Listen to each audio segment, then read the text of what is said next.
Sox fans, welcome back. It's Hot Takes and Heaters. He is Danny Miller. I am Nick Murawski. This is the MLB centric podcast under the FutureSox umbrella. We are recording this live on August 6th, Tuesday night, as our beloved Chicago White Sox are playing the Oakland Athletics in Oakland. Sitting on that 21 game losing streak. We might check in with the game here and there, just so you know, if you're listening to this episode after August 6th, which we do appreciate. So much to get to, believe it or not, on a team that's 60 games under, a million games back in the division, and making history for all the wrong reasons. But always a pleasure talking with you, buddy. Danny, how are you? I'm okay. I'm better than okay, because you know what? I've watched all of about 5 innings of White Sox baseball this week.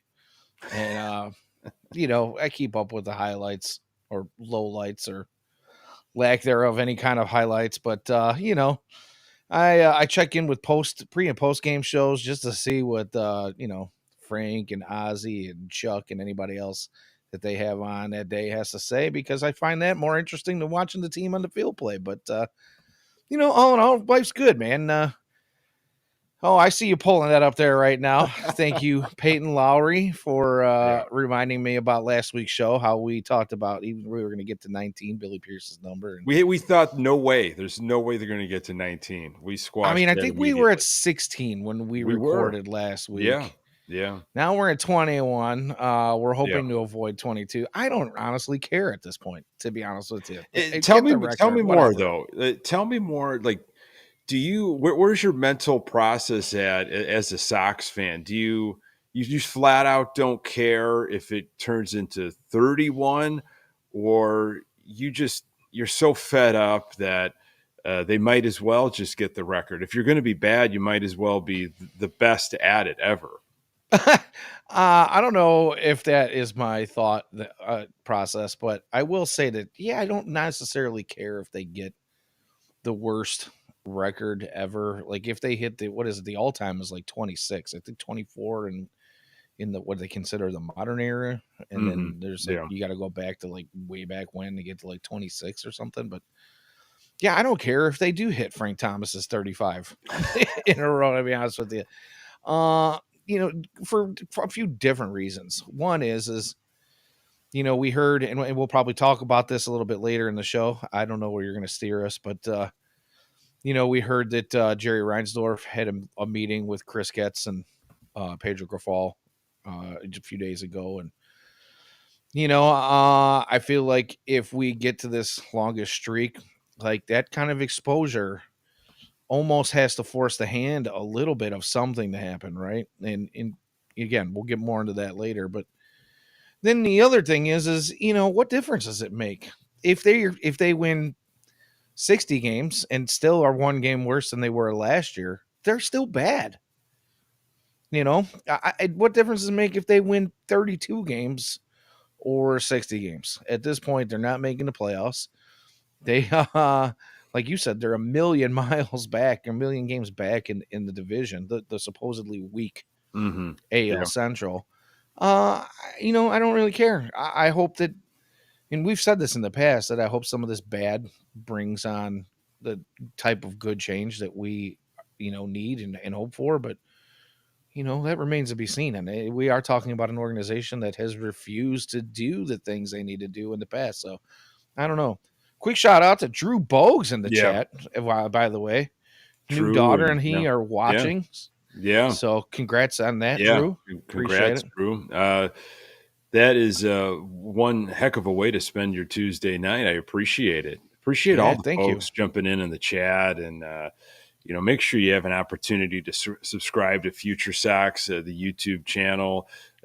Set the notifications up, smash the like buttons, tell your neighbors, your friends, all that good stuff. We got a ton going on here at FutureSox, and Danny and I, we're doing the MLB centric stuff, and we're going to talk about some of the guys that have performed recently that were in the farm system not too long ago. But I want to sit on this streak a little bit longer because I'm wondering from your, and then they, Sorry, I'm waving at Ian. well, absolutely, the heaters should be coming up soon here as we talk more, We're losing at streak. 21, brother. There's we don't need any Yeah, here excuses. we I'm go. just gonna go ahead and go for it.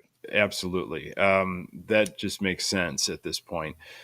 What when someone asks you, maybe outside the White Sox world, if you've got friends or relatives or coworkers or if anybody, because I've had people reach out to me from all over the baseball world, and they just ask how is this happening? Like, how are you feeling as a fan?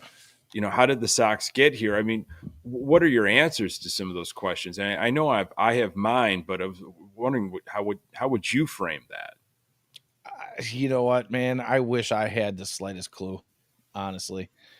I can throw some ideas out there, some things that I think could possibly be going on, but it's difficult to tell because week in and week out we talk about injuries and we talk about poor upper management, poor management in the dugout, poor scouting, poor development.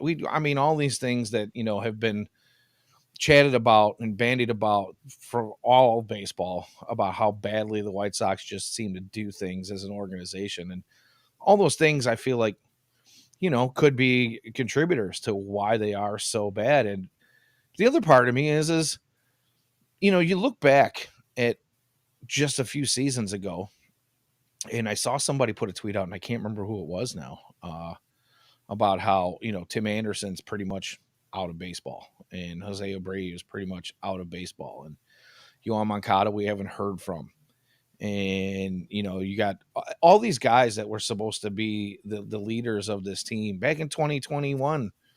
When they had a 93 win season, and you were supposed to build around these guys and be you know perennial contenders, and everybody just is kind of gone or falling apart and not doing what they're supposed to do. And it makes me wonder. It just feels like there's something in the organization that we're not being told. Something is going on behind the scenes that is just I can't wait for the season to end and Tommy Pham to come out and just be like, you know what? There's somebody, touching people in the locker room or something. I don't know. You know what I mean? I hate to. It's terrible to sound, but like I'm waiting for something really weird to Well, come out. I hear what you're saying, and I've wondered that too. But Tommy Pham talked, I believe, on either Foul Territory or Fair Territory, one of those programs, one of those baseball He programs. did. He He was he with Foul was Territory and the AJ and the guys over there. he was a guest recently, and he didn't say, I don't think, anything too incriminating. It was just, and maybe that'll come out in the off season, but it was, you can't put it on one thing.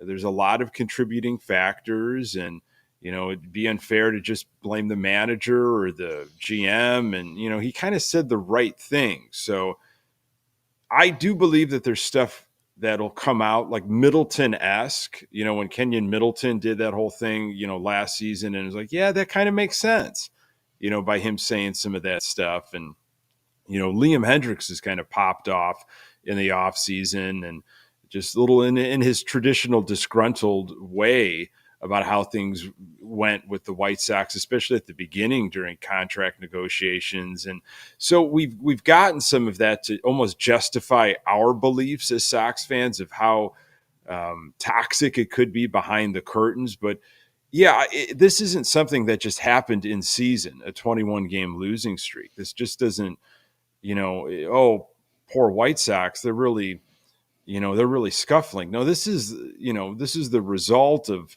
many, many years of just, poor management, poor decisions, just lying. While I think behind closed doors, there were definitely baseball people within the White Sox organization that knew this was going to be a very difficult season. Okay. They just, of course, weren't going to come out and say any of that, especially to fans publicly. You had Jerry Reinsdorf. Danny, you had Jerry Reinsdorf try to sell this, He and did. make excuses last year at the end of the season. we owe it to the fans, and making all these pitches that were completely empty. You had Chris Getz defending Pedro Grifol after last season. I'm not even going to do a search. There's no need to do any type of managerial search. I know who this guy is. This is who we want. You had Pedro Grifol, trying to completely, rebrand himself, and what the White Sox are going to do throughout this offseason and spring training, and, just a bunch of garbage. But it's the actions, it's the things that this organization have done and have not done. That's what you're seeing. People from all over the baseball world that haven't been, piped into White Sox baseball. This is what you're seeing, the result of all this garbage that we all know has existed as Sox fans. Yeah. I want to point out really quickly. I'm going to just jump in my time machine here. I'm going to go back to almost a year ago. Pedro Grifol made a quote last August that to now, after looking back at it, am just baffled at how horribly wrong this season has gone. And we knew, I mean, when you look at the beginning of the season, we knew they were going to be bad. I tried to be optimistic by throwing that 74 out there that everybody has been so kind as to not let me forget. But, we knew they were going to be bad. I mean, Ian said from the beginning he expected it to be historically bad. Thanks for being right on that one, by the way, again. Mm-hmm. Yeah. But Pedro made this quote last August that said, I'm going to read it directly word for word. We're moving forward with a new laid foundation on rock, not on muck, on rock, that is going to sustain any little problem that we may have. Well, I sure would like to know what that foundation is and what kind of rock is it? Because it sure doesn't feel like solid rock. It feels more like muck than muck ever has felt like muck. The organization, Jerry, trying to sell us this thing, trying to sell us on Chris Getz, trying to sell us on, Pedro being the guy that is going to, wear multiple hats and be the statistician and be the coach and have people prepared. I honestly don't know how they can continue to sell it and he can still hold a job.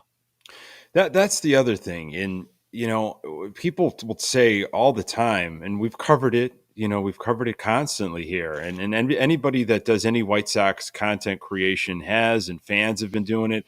You don't have to have a microphone to be able to talk about this type of stuff, of course. What does it matter? Checking in on our therapy session, by the way. What does it matter if Pedro Grifol gets fired? Right? It's more than that. It's bigger than that. No real changes are coming from Jerry.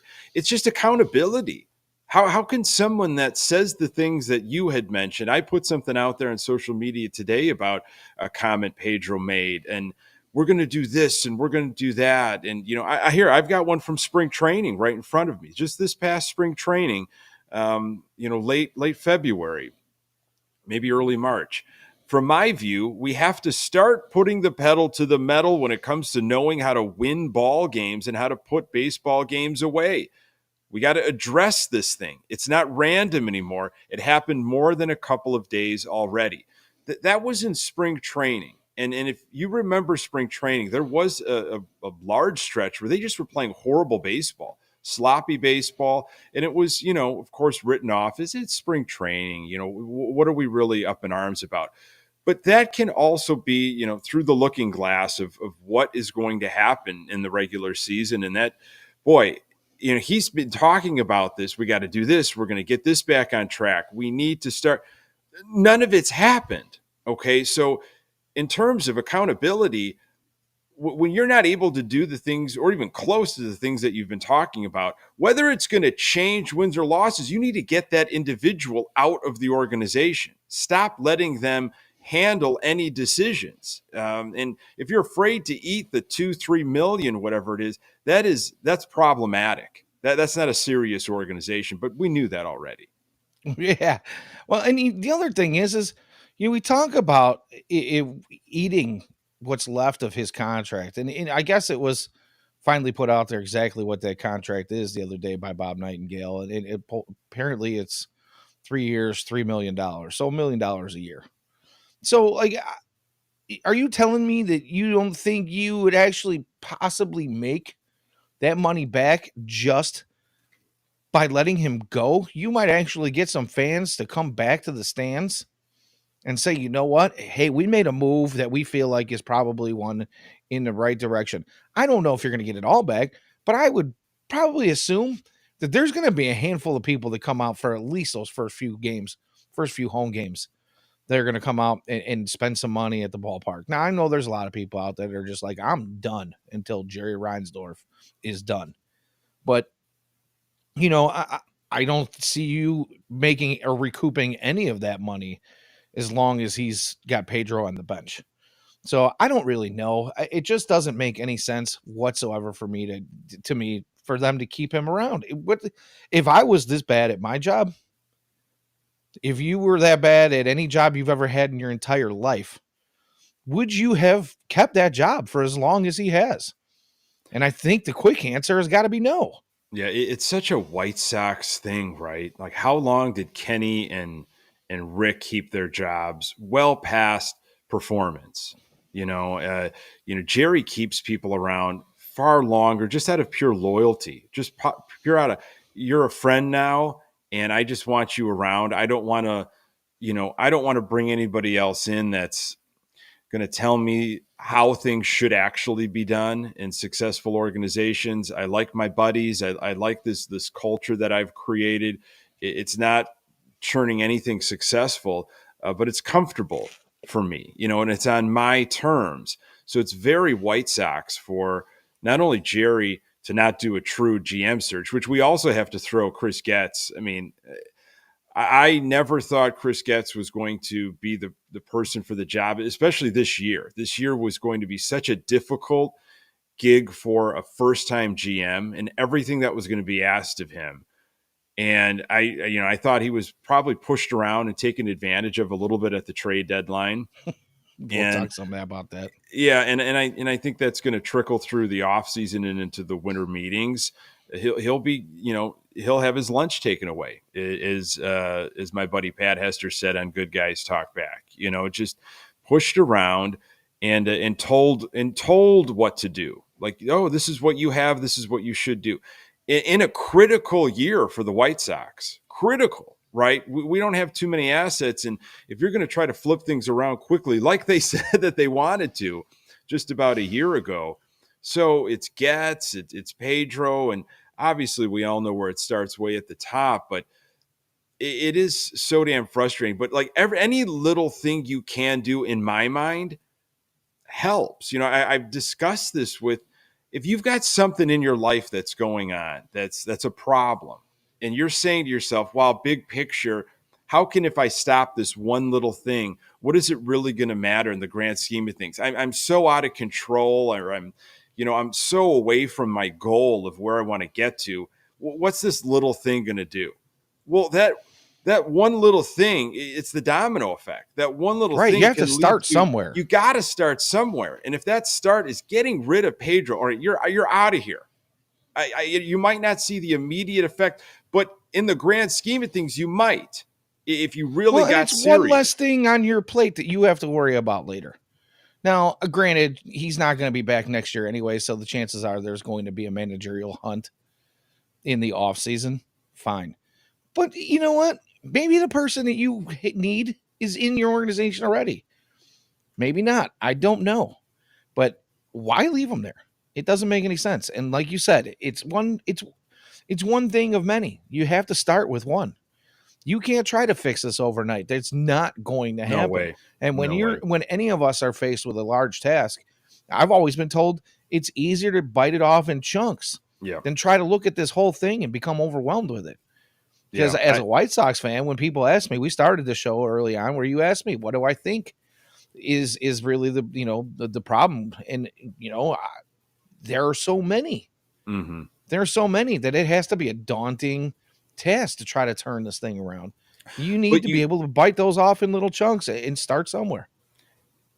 100%. I agree. I think we're on the same page with that. And that's I was just having a conversation with somebody this afternoon who's a Cubs fan and who knows that I've been a Sox fan all my life. And, we obviously always come to the end well, Jerry's got to go. That's when you're going to see real change. But, and it's not necessarily, well, Jerry's got to go. It's could he change, his ways? And we've wrestled with this over the Nobody weeks wants to and win more than months. Jerry. Right. And Pedro, boy, oh my goodness, the comments from Pedro this past week after that meeting, just, comment after comment, just polishing Jerry in any way he possibly can. Maybe trying to just save his life, his baseball life, that Jerry maybe will give him a recommendation somewhere when he's long gone, because I don't see Pedro managing ever again. Well, at least Not not not anytime in soon. not in Major League Baseball. It might be maybe for the Chicago Dogs or the Well, the Joliet White Sox will just Slammers. promote him. They'll give him some kind of Yes. advisor role. But if Jerry's like, if Jerry just has a change of doing things, if somebody close to him said, "Man, look in the mirror, man. Like look in the mirror and how you do things." It's not necessarily that you have to sell. You have to completely change your ways. But it's probably easier for him to just sell, or a different ownership takeover because of whatever. Um, this is the game we play as Sox fans. This is the thing we wrestle with constantly. It's so frustrating. It's so cyclical, like year after year. It's the same routine. But right now, the 21 game losing streak, and the why is Pedro still around? I mean, let's talk the scenario. Say the Sox lose, Tuesday night, Wednesday night, which is a day game, or sorry, so Wednesday, they've got off on Thursday. Do you can Pedro when they're at 23? Can Pedro before coming home to face the Cubs? I almost think you have to if you're going to do it at all. Like, do you really want to go into the Cubs series and have him, tie or beat the all-time losing streak record against your rival in the same hometown? I mean, you want to, if there's a black eye to be had in any of this, that's the one. I mean, the streak be damned. And I see we have a Tigers fan in the chat. Thanks for Yeah, checking in. You guys are, yeah. He says, I'll trade you a 120 loss season for a sense of direction. And you know what? I take what the Tigers have right now over what the White Sox are doing, because at least they have, at least they spend a few dollars. The White Sox want to cut their payroll down to $40 million and, build the farm.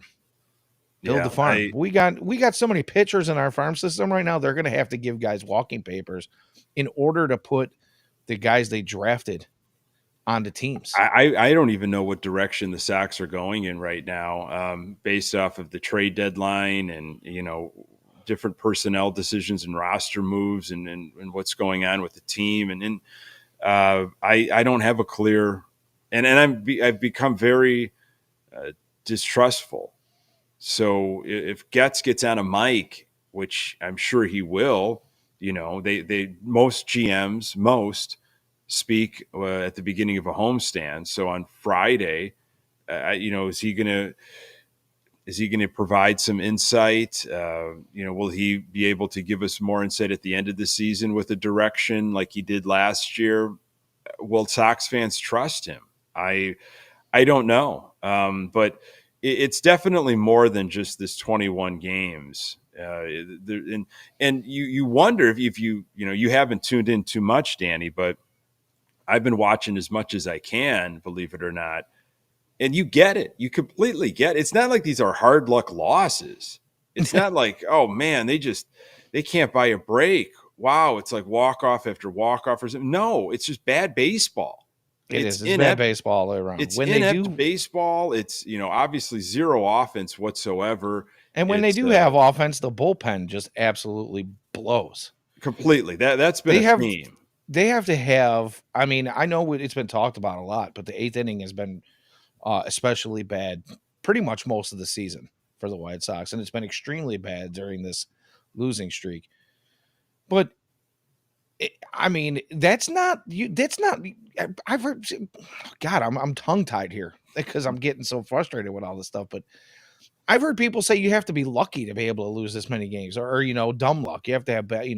There's got to be bad luck involved that you can't be this bad. And I'm gonna say that I don't know if I agree with that. This bullpen is that bad. It is There's that bad. zero gumption. They don't. There's no heart. These guys go out. Yeah. We saw it the other day. Steven Wilson dragging the ball halfway to the dugout with him as he handed it off to Pedro. Yeah, what Slamming his was that hand. all about? I mean, that was a crazy interaction. The snapback, Griffol's neck snapped back at him. Steven Wilson had this just, no expression, just look continuing at the dugout. Didn't even look back to acknowledge. I couldn't see if he even moved his mouth, which it looked like, there was some bad blood there.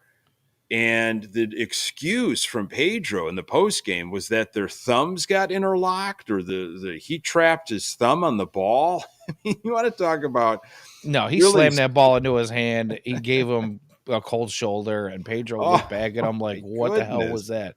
And Yeah. this is, I mean, that was all right on the heels of the Yes. whole Pedro, locker room talk about how Yes. this streak is going to be on them Yeah. and not on him, and nobody's going to remember who he is, but these guys are going to continue to play baseball throughout their career, and they're going to remember who was on the field during this. And I'm looking at the lineup going, nah, probably not, because I mean, you got a bunch of piecemeal players out there and a bullpen that's atrocious, and half of them might not go on to pitch after this season, Yeah. or they'll at least be on teams that will be able to, bury them around some other better players where people might forget about them a little bit. Nobody's going to remember who was on this team except for the guys who were supposed to produce, like Luis Robert Jr. and Well, Andrew Vaughn and some he's of up those to other bat guys. right now. As I've got it kind of in the background watching. And speaking of Luis Robert Jr., a guy that obviously a lot of rumors around him at the deadline, and he really he kind of caught a heater. Leading up to that deadline, started to produce a little bit, but I think too little, too late. And there'll be obviously major talks of Crochet and Robert Jr. at the winter meetings, but since the deadline, I mean, talk about some lethargic play. I mean, he does not look anything like himself, and it hasn't been an amazing year at all for Luis Robert Jr. A relatively healthy year for Luis Robert Jr. And it almost looks like he's kind of defeated, that he knows that he's still on the Sox, and it's that tailspin, that depression right now, the reality setting in that, I'm not going anywhere anytime soon. Yeah, I can see that. I kind of said this about when we talked about the trade deadline and Aloy and why anybody would want him, especially the Orioles. Which the Orioles are doing exactly like I thought they would. They're going to use him in a platoon against lefties because, I mean, that's how you hide Aloy. He just hits lefties better. And, if you've got the bats like the Orioles do, you can do that. But on the other hand, you've got Luis Robert Jr., who's stuck here after watching, his buddy go. And Luis Robert Jr. is, the guy who's got the higher ceiling, and he's still playing for a really bad team and a manager who supposedly is throwing all his guys under the bus and lost his clubhouse. So I think somebody needs to kind of get in Luis's head and probably Garrett's head and tell him, listen, you know what? You didn't get traded at the deadline. It's probably a good thing because, well, at least for the White Sox, it's going to be a good thing. These guys are going to go. I don't believe. I told you before the trade deadline that I believed neither one of them was going to leave here, and they didn't. I didn't think anybody was going to meet the White Sox ass. But now in the offseason, I believe what's going to happen is it during the deadline, teams aren't going to competitive teams, I should say, teams that are going to be contenders aren't going to give up their best prospects or their best major league ball players because they're competing for postseason, right? So I think the White Sox probably did the best thing by not getting rid of those guys. And then you're going to have everybody that was in this 2024 draft that's going to become available for trade in the offseason as well, too. So I think the White Sox are going to do good. The thing that Luis Robert Jr. needs to know is that, you know what? If he goes out there, he's still got to play for a contract again. because he Yeah. did sign a contract before he ever stepped foot on a diamond for the White Sox Yeah. at the Correct. major league Yeah. level. And Yeah. if you want to get paid like that ever again, you need to step your numbers up, dude. Get it together and keep your head in the game. So speaking of head in the game, Andrew Benintendi, home run to put the Sox up two Wow. nothing. So we're in the fourth inning. Fourth inning, Sox have a commanding 2-0 lead here, trying to snap the streak. I Benintendi in one of his surges where he hits 2 or 3 in a 3 or Yeah, 4 game period, yeah, and he's then had a goes few. silent for a month. Yeah, he hasn't been able to figure his way out of left field, but he's been swinging the bat. So I guess it obviously takes a team to to dance with in terms of the trade deadline. But you know, good teams, good organizations that are built for October, they're not going to get terribly desperate because they know what they have and it's a machine, and we'll be right back here a year from now. So we're not going to empty our farm for a piece. But there are teams that might not know what the offseason holds, and they might not be in a situation where they found themselves maybe in late July of, hey, we could take this division, or we could get into the postseason. Let's get crazy here. Let's give up. Let's empty the farm. Let's act now. There might not be a tomorrow. I would assume in that case, there just wasn't a partner for the White Sox. There were teams that are probably like that, that see something here that they might not see next year, but they just didn't have what the Sox needed.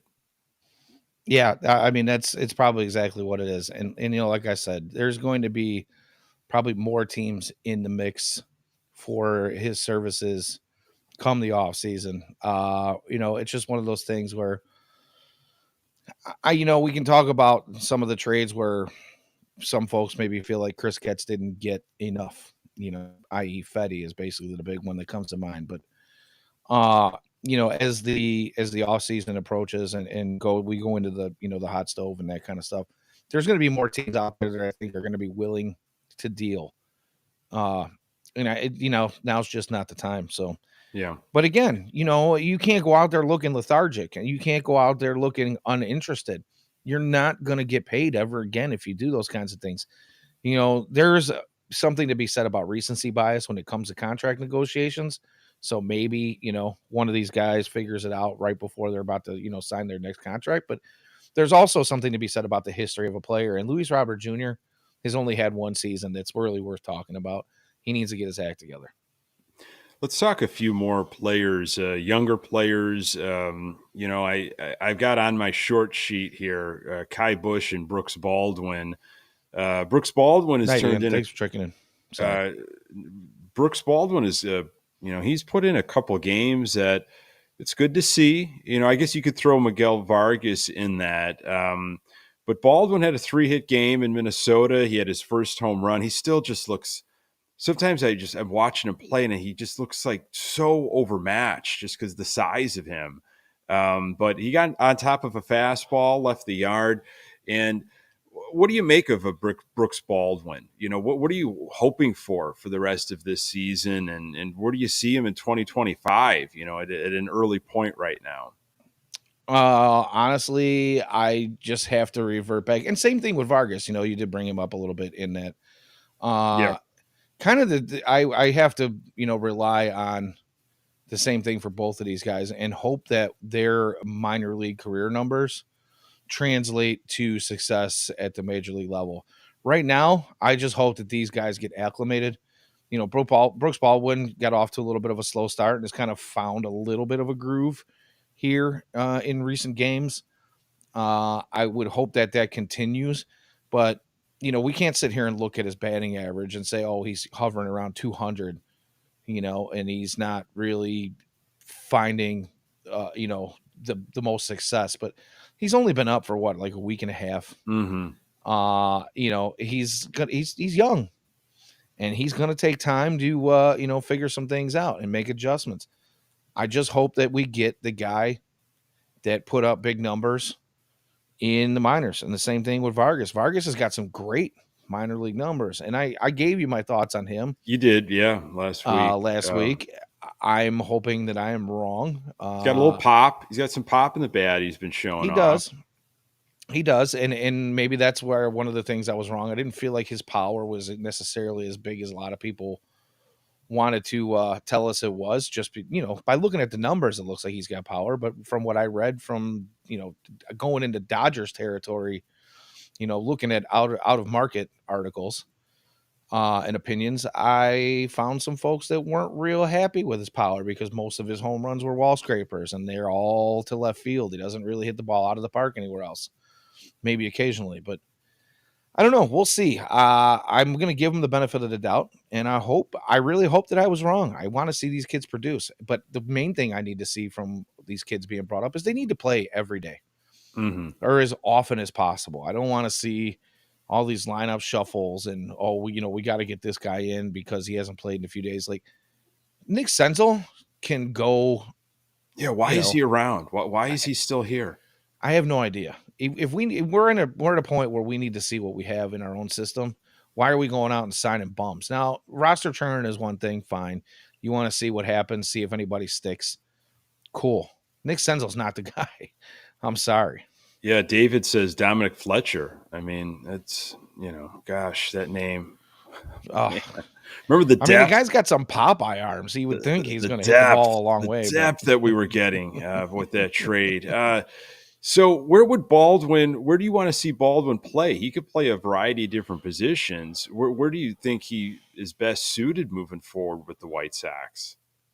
Honestly, that's a really great question because he can play pretty much anywhere in the infield. I personally think the rest of the season, I'd like to see him play probably. That's a tough question. It's a tough question. I would like to see Lenine probably play third over Brooks, and I would like to see Brooks at second. And the Nicky Lopez experiment should be done, in my opinion. Just he was a 1 year. Oh, they just got those Howard Aiken commercials churning. Oh boy, yeah. So I want to see Lenine get consistent playing. We have talked about this year in and year out, where he plays for 3 weeks and then all of a sudden they bring up somebody else and he sits down and then they play somebody else. And it's like, why do we keep doing this to this kid? When I talk about consistent playing time, I want him to get 250 at bats before they're sitting him down for somebody else. I don't, not this 60, 70 at bats and like, he sucks.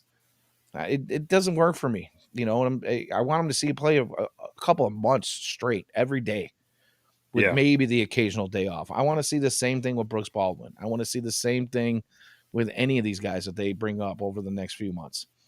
Play them as often as possible.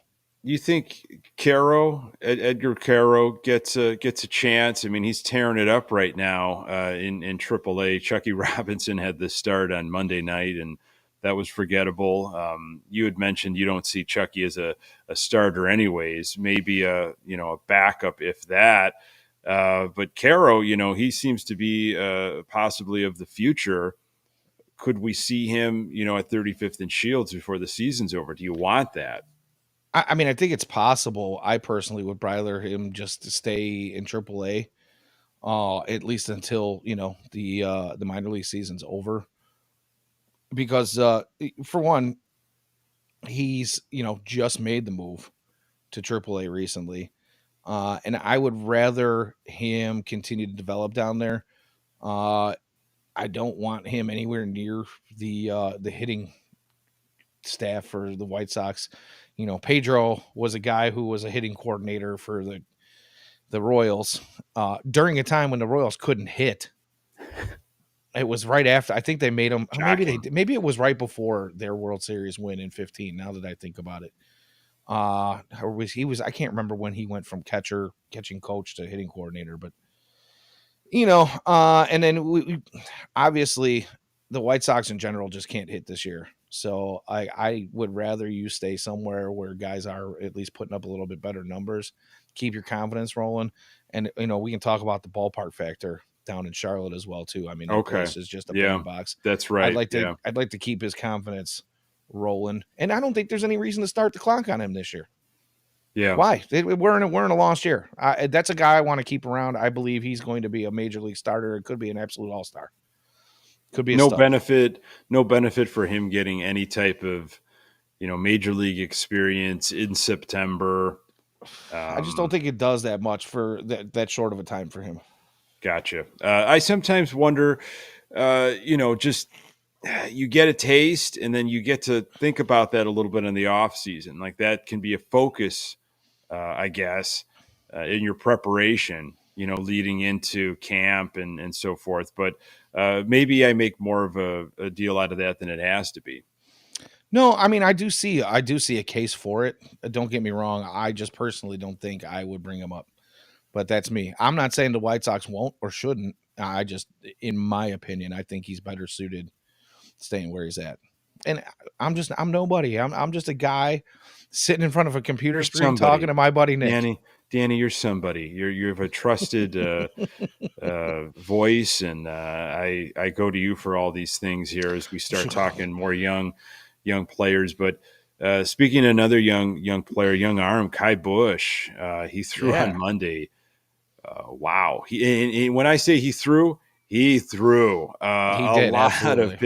a lot of pitches for Kai Bush. 5 walks in his outing. It wasn't a very long outing. A lot of full counts. I definitely respect the mustache game, but boy, he just could not. He couldn't find the strike zone. No, and again, maybe you chalk that up to rookie jitters.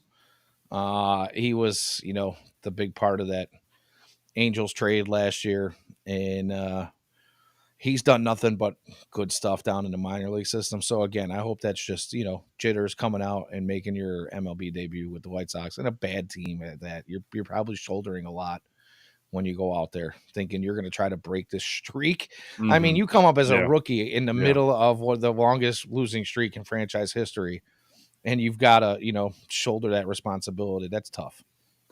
yeah. I can only imagine. I mean, he pitched, of course, because of the Drew Thorpe injury, and is that concerning to you? I feel like there's some folks that are starting if they were on the Drew Thorpe train, they are getting off and they're having doubts. Yeah, I expressed doubts from the beginning. Yeah, I'm sorry. I still don't have a lot of confidence in Chris Getz. I think he's made some halfway decent moves when we talk about some of the depth that he's added. But again, I mean, when we're talking about a team as bad as the White Sox, depth doesn't really mean anything to me right now. I need to see bigger, better moves, and I need to feel good about these moves. And again, the whole Thorpe thing. Again, I hope I'm wrong, but I don't care how good his changeup is. Everybody is on board with this changeup. It's the nastiest, filthiest changeup they've ever seen in your life. But a 92-mile-an-hour fastball is going to get touched up in the majors. Somebody's going to time it up, changeup or not, and you're going to get hit around. So as far as the injury goes, I'm always concerned when there's a White Sox injury because yeah, we obviously yeah. cannot get away from this injury bug since Herm Schneider left us. And it's one disheartening turn after another. How do I you feel about wasn't. injuries? I mean, well, the track record speaks for itself. But I wouldn't expect because of his low velocity. I just wouldn't expect that there would be any arm injuries from Drew Thorpe. But when you're throwing the changeup and everything that could, the stress that it might have, and whatever else he's got in his arsenal, there's issues on tendons and elbows and everything like that. When you're looking at him at 91, 92 miles per hour, that wasn't extremely disconcerting. It was, well, could he develop some movement with that? And we've seen pitchers throughout our lifetime that have excelled with low velocity. They've been able to manage to keep hitters off balance, and so. But if you don't have that, yeah, you're a pitching machine. In such a max effort world that we're living in, it is weird to see someone at 91, 92 miles per hour. But yeah, he's got to be able to mix things up with regularity, with confidence, keeping guys off balance, some nasty secondary pitches or third pitches.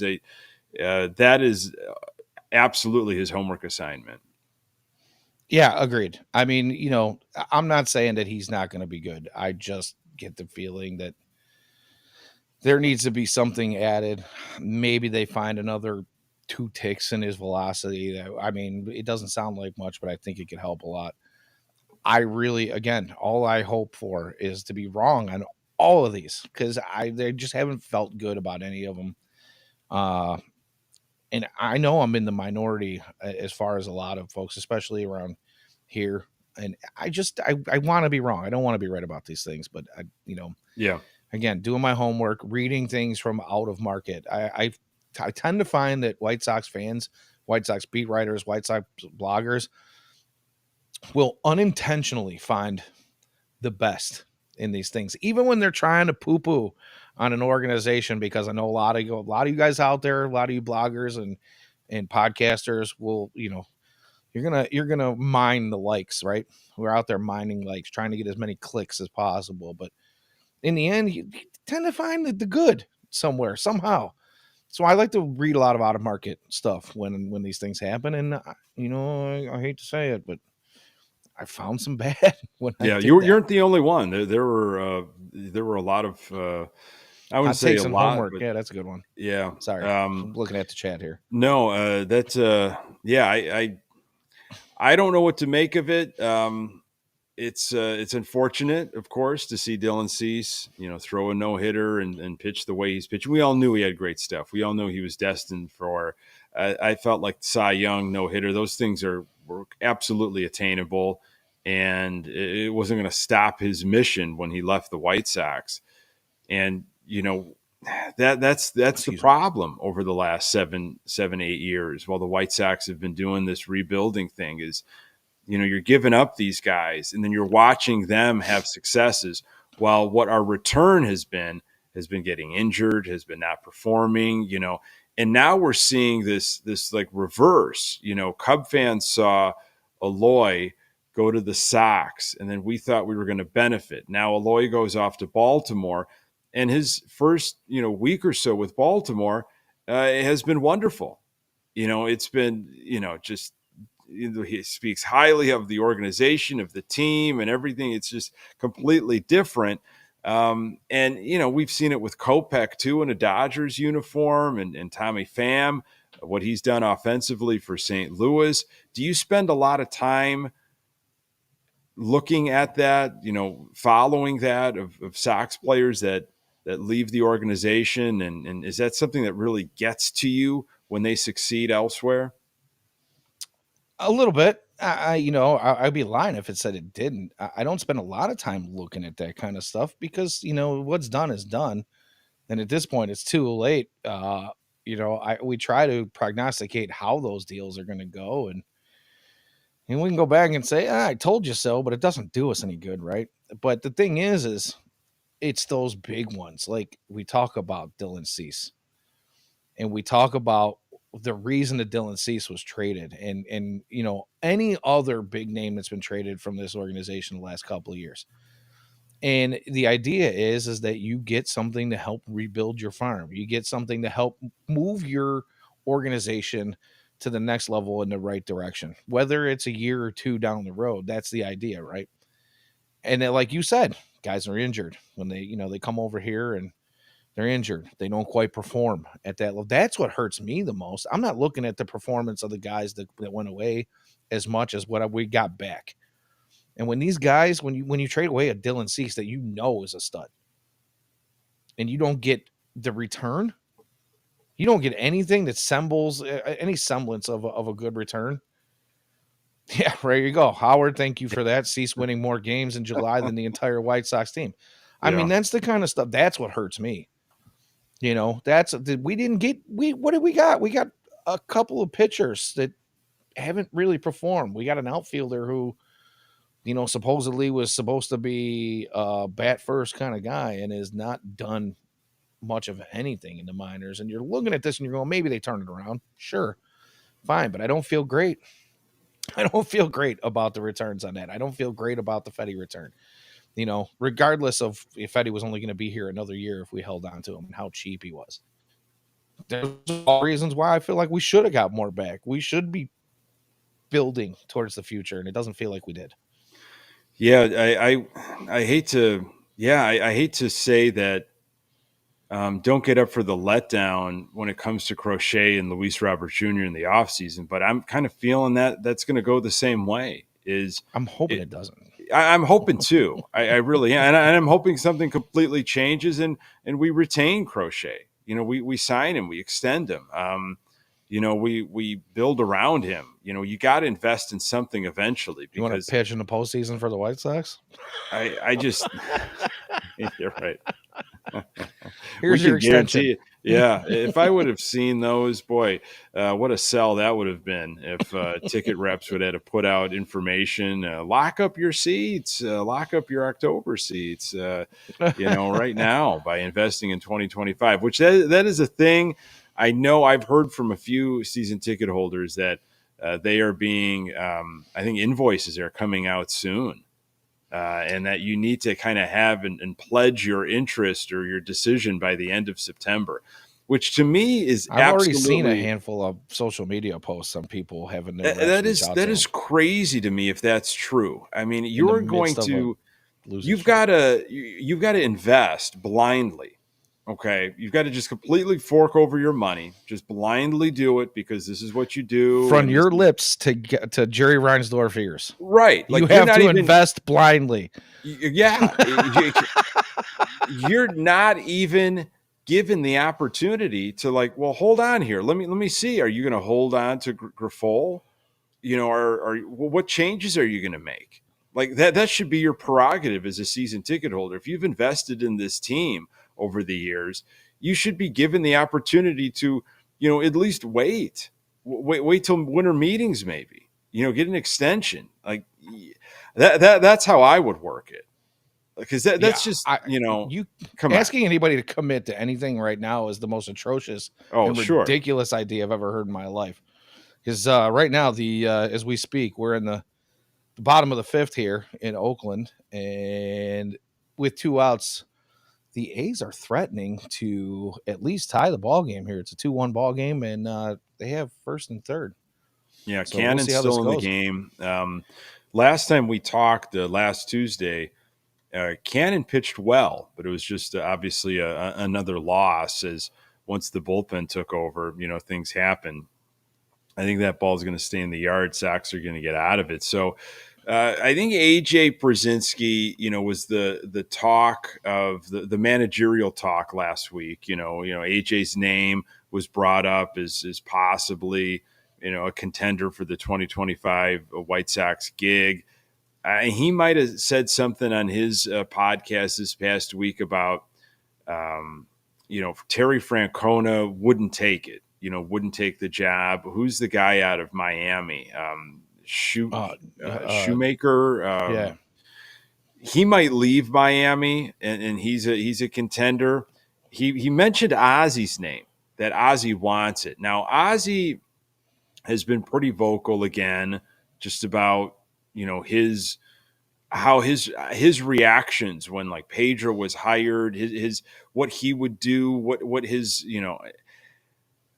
his name is going to be kicked around again. Ozzy's not going away anytime soon, in my mind, in terms of like managerial Sox Fest candidates. 2025, baby. Yeah, I mean, how about it? That would be a very Reinsdorf, very White Sox thing to do.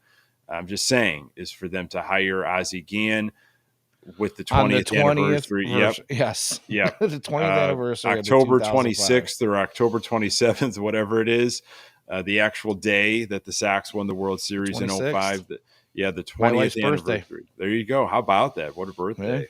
Yeah. Would you entertain Ozzy? I mean, we have to talk about it just about every year, but at this point, what do you say about that?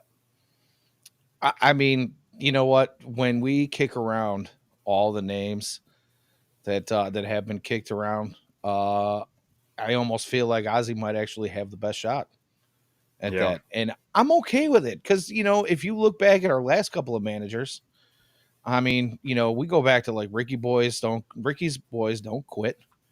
Ricky was just supposed to be, an interim bridge manager type of thing for the rebuild, and he got the most out of a lot of these young guys as they were coming up and turning into stars, or supposedly turning into stars, and then fizzling afterwards.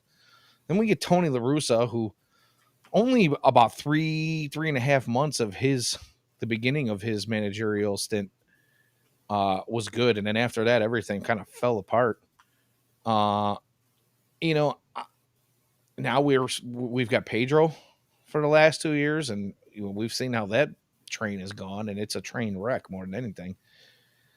I would happily welcome Ozzy back. And years ago, I was like, I don't really know if I want him back. Ozzy's, after he left here and went to Miami, even said like, I don't think he just wanted to be done for a while. Oh yeah, of course. And now he sounds like he's found a new fire because he's watching the team that he played for and is hired him as a commentator, and a team that he's had so much invested throughout his lifetime in, and he's watching it just absolutely fall apart. I think it's kind of put a fire back in his belly, right? And maybe he can inject some of that fire back into a young ball club as some of these youngsters come up, and it might have a positive effect. So I'd be okay with him, coming back.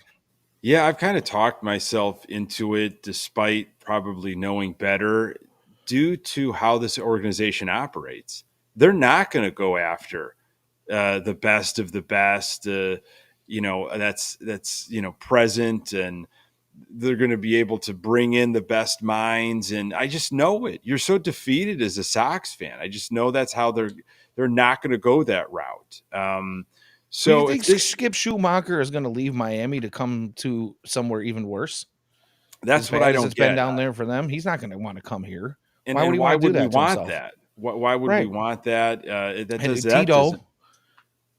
I'm sorry, I No, didn't mean I to mean step on. I don't think Francona wants any of this. No, And Tito he's managed the Indians to multiple postseason appearances, including a World Series. And he's had a lot of successes. Why would he want to come to this garbage? Like, I mean, you'd have to throw a lot of money at a guy who is. I mean, let's be honest. He's another Hall of Fame manager we're talking about here. That's far less removed from the dugout than yeah, Tony was. yeah, So, like, why would he ever want to be a part of this? And why would he want to tarnish his good name? yeah. You know what I mean? Like, so Ozzy to me feels like a really good bet at this point in time. There are only a few manager big league jobs, right? So it's why Pedro wanted this, even though he probably wasn't qualified for it, and we figured that out quickly. But there aren't very many of these jobs. So when you have an opportunity to get it, you go after it, and then you fake it till you make it. His problem is he just never made it. So okay, there might be people that are starving for their break, but I feel like of all the names, like the concrete names out there, and we haven't mined all of them, but in the short list, like Ozzy's probably the only guy that really, really wants it. Like, I absolutely want this, really. But and he's watched all of this, so he's not coming in just hearing from people in the baseball world how bad the Sox are or what is he getting himself into. Like, he knows because he was there and he's been watching it firsthand for all of these years. So again, if it's going to be unwatchable in 2025 and it's going to be a joke, well, at least I'm tuning in for Ozzy then. He's not. There's not going to be any lack of comments. That's for sure. Ozzy's going to have something fun to say day in and day out. And I mean, listening to him the post game now is pretty fun. That's a good watch. I like I said early in the show, it's one of those things that even if I miss the game, I try not to miss the post game or at least a recording of. So yeah, I mean, he's going to give us something to pay attention to. Whether or not he's going to be able to do anything with this ball club is a completely different story. As Scott W in the chat points out, they'll probably only hire somebody that won't walk all over Gets. I don't know if that's true or not. I mean, I don't even know how much Getz is pulling the strings. Getz has got a bunch of, he's these assistant GMs and people below him that are in his ear. So I think it's probably a conglomeration of people that are, making these decisions and these moves. And Yeah. I mean, when we hear about these lengthy meetings, I think is the word that was used for, Jerry sitting down with Getz and Pedro. I think there's probably more to it than just Getz and Pedro. You know what I mean? I think that there's going to have to be some changes made. You're not going to sell you're not going to sell your season tickets. You're not going to put butts in the seats unless major changes come. So yeah, I think, we talk about AJ and Ozzy being the two names, both shockingly enough, 05 guys. And that's what you have to sell. That's your That's only all thing you to have. sell right now.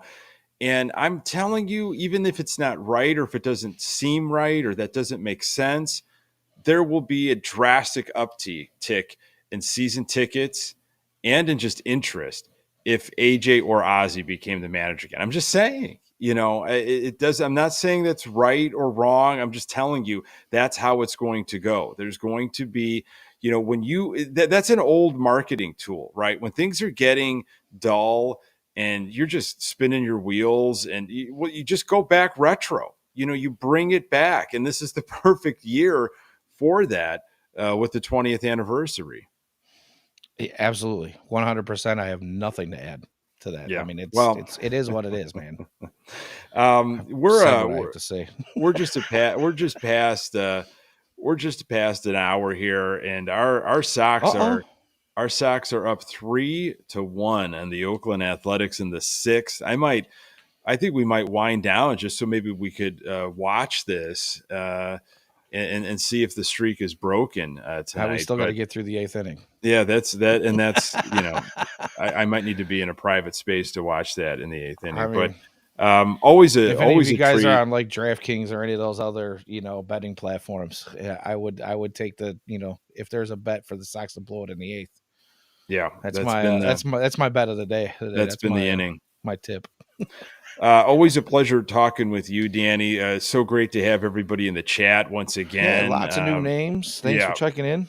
Yeah. Subscribe to the FutureSox YouTube channel. Tons of great content. So many podcasts available. We're on all the socials as well, at FutureSox. He's Danny Miller at Danny Miller FS. I am Nick Murawski at Nick_GGTB. We try to do this live every Tuesday at 9 o'clock. No matter how bad the Sox are, we're powering through it. And, the folks continuing, coming out, in the chat, subscribing, it's really the fuel. So we appreciate it. So I feel a little bit better, Danny. Hopefully you do as well. Every week, brother. I appreciate you. I appreciate our chat. You guys help me maintain my steady, or at least so. Much appreciated. Trey, Trey, sorry you're as just we're getting walking here. out. You got a nice show to watch after you see whatever the Sox do against the A's here on Tuesday night. So we'll check in with you next time. As always, go Sox.